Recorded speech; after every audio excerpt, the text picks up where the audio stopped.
Get ready for the big short in the markets, folks. We're just about to trigger it. I'm going to give you all the details on this trade that I am taking next week. All right. My name is Gareth Soloway here at verifiedinvesting.com. I am the chief market strategist.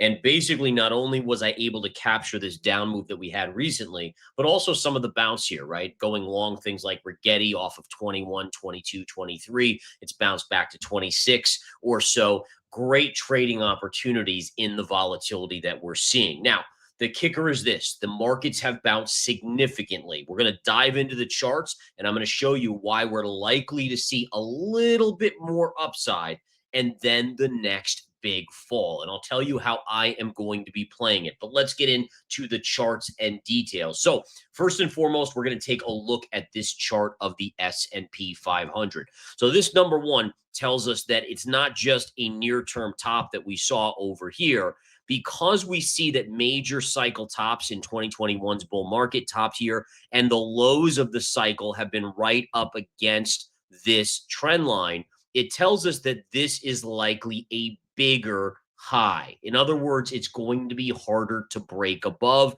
and it may even be the beginnings of a bigger down move that take us all the way back down to 53 to 5,500 on the S&P. Now, just to put this in perspective, if we did go all the way down there from the highs, we'd be talking about a drop down to 5,300. That would be a 22% decline from the all-time highs. All right. So again, keep that in mind. Number two, look at the retrace we've had. It's been a great bounce. We're looking at it on the weekly chart, or excuse me, the daily chart. What I want us to do here, folks, is we're going to zoom in on this, and we're going to do a Fibonacci retrace. So we take our all-time high and we drag our fib tool down to the lows and look at what you're knocking up against. Your 786 Fibonacci retrace right there. Just above it, look at this. Just above it, we have a gap fill. And so the thesis here is that we may go up a little bit and touch the 786, maybe even pierce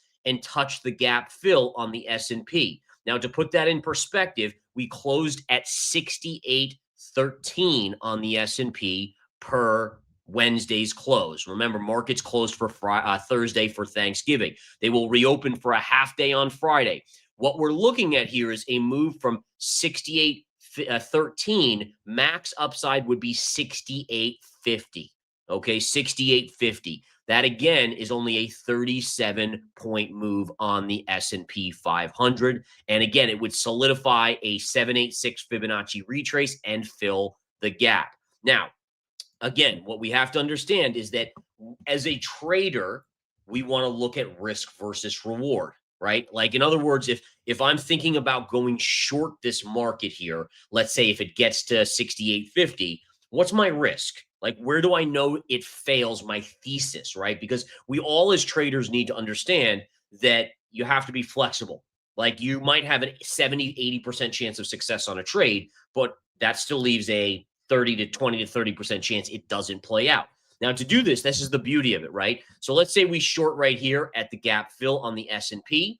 If we go up and we confirm above this, we're literally risking, and we got to bring over the arrow over here, we're risking about 1.5%. 1.5%, right? Maybe 2% because you want to wait till it confirms above the parallel. All right. Now, on the other side of the coin, how much downside is there? I mean, if we just literally go from 68.50 back down to our recent lows, that's almost a 5% gain. And the thesis I have is we should actually go down to this gap fill, about a 9% drop. The key here is also notice down here at around a 10% drop, we have our former highs from 2024. All right. So again, I would say your risk here is maybe 2% versus your reward could be anywhere between 8 to 11, 8 to 10%. To me, that's a great risk reward. That's fantastic, especially when you have a market that not only has a very definable max upside where the failure would be very obvious, but also we're not just talking about a random trend line here. I mean, this is a trend line of a parallel that goes back to 2020's COVID lows. Now, in addition, take a look at this, guys. This is your QQQ. Now, we know the NASDAQ 100 has been the leader because of the AI trade. But what we see right here is, look at this, guys. You have this beautiful high right here, all through here. You have it again right here. So, I mean, we could just even do a long area there. And then this is where we hit. Okay. Now we have the low end of this, which goes back really into this area, right to this pivot low, these pivot lows right there, and right here before we broke down. Now, what we know from technical analysis is that when we have a trend line and price keeps hammering, all right, and it finally breaks down, there's a tendency for it to want to go back and retrace to the scene of the crime. In other words, though, this area, which was right here, right? So this area, which was technical support over here, it now, once broken and confirmed, it becomes resistance. Well, look at what's happening here. That exact pattern is forming. In other words, the upside maximum of a risk trade, right? So we look at risk versus reward here. Your upside, even if you let's say we just short as of Wednesday's close. Now, again, I'm anticipating maybe it actually touches that level, but even if you didn't, you're risking about 1% upside, because if it confirms above this line, then the trade is off because you could continue to go once you're back in here. But you risk, even right now, 1%. If you wait patiently, I think we might even tag this level at 620 on the QQQ. And then your reward goes astronomically to a drop just back to the recent lows of 6.5%. And again, my estimation is we go to the former highs from 2024, which is 13%. Do you guys see how I'm utilizing not only chart analysis, but also looking at risk versus reward? It's very important to do that, folks, because again, it's one thing to have a trade setup that's 70, 75, 80% success rate based on factors, right? But even that can fail. And so you still want to say, okay, well, if that 20, 30% chance of it does fail occurs, what's my downside? What's my risk? In this case, it's the market going up, but it would be losses on a short trade. Okay. Now, again, people might be saying, well, what's the catalyst? I mean, Fed's looking to cut in December, all of these things. I keep coming back to valuations and then also the Japanese 10-year. The Japanese 10-year, notice how when we see this move up in the Japanese 10-year right here, that coincided with the S&P right here falling. As soon as the 10-year in Japan basically pulled back and stabilized, we saw the markets rally up, right? And if we go to that as well here, you can see right here is where we topped on the 10-year. Remember, this is the borrowing rates on the 10-year in Japan, which again, I mean, this is unheard of in recent history to see borrowing costs on their 10-year at 1.8%. But notice how once it's kind of stabilized, that's where the stock market in the US was able to bounce. It kind of calmed down. If the 10-year breaks above here, watch out. Markets are likely going to freak out again. And we'll see a big move down. And that could be one of the catalysts among many, many other things, right? So keep that in mind here. The last thing I want to point out, guys, is the VIX. The VIX has collapsed. And this is going to be one of the ways I play this trade is the VIX in 5 trading days has dropped 40%. That is a remarkably sharp drop. In addition, we can still chart the VIX. We take our recent low pivots, right? And we draw our trend line through these lows. And if we look at this, we're almost into the trend line around 1670, 1665.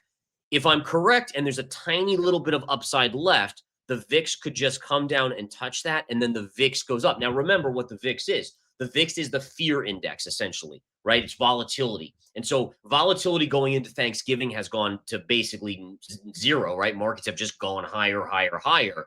The idea is if markets start to fall and fear starts to creep back in, the VIX goes up. Does this chart confirm that? Well, if we tag this trend line, then what would we expect? We'd expect a bounce on the VIX, which would tell us the market would start to fall over again.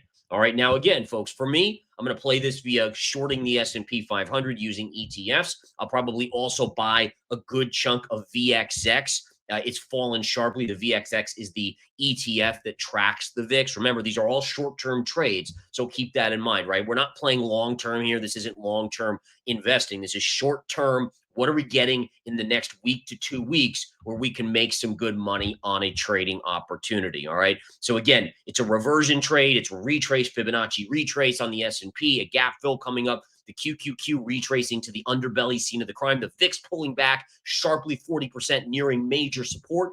These are the factors, folks. This is what I'm watching. All right. So again, everything I'm seeing tells me that maybe a little bit of upside, maybe Friday we'll see, maybe Monday of next week, and then start looking for that downside in the market to resume. Also, institutions will be back from the holiday, right? They took off all week. That allowed retail to float the markets up, back in force. Remember, we still have 50% off all of our courses at Verified Investing, guys, only through Sunday. So coming up, a few days left. Take advantage. Education is the game changer for your financial freedom. There's no doubt about it. Without the knowledge that I have, which is what I give in my Winning Trader series, I literally would be a losing trader still. I'd probably be broke, all of these things. I'm very blessed, but it's taken a lot of hard work of study. That study becomes your reward. You get the courses, you get to learn it a lot faster than what I did. Have a great one, guys. Happy Thanksgiving if you celebrate. Otherwise, I'll talk to you soon. Take care.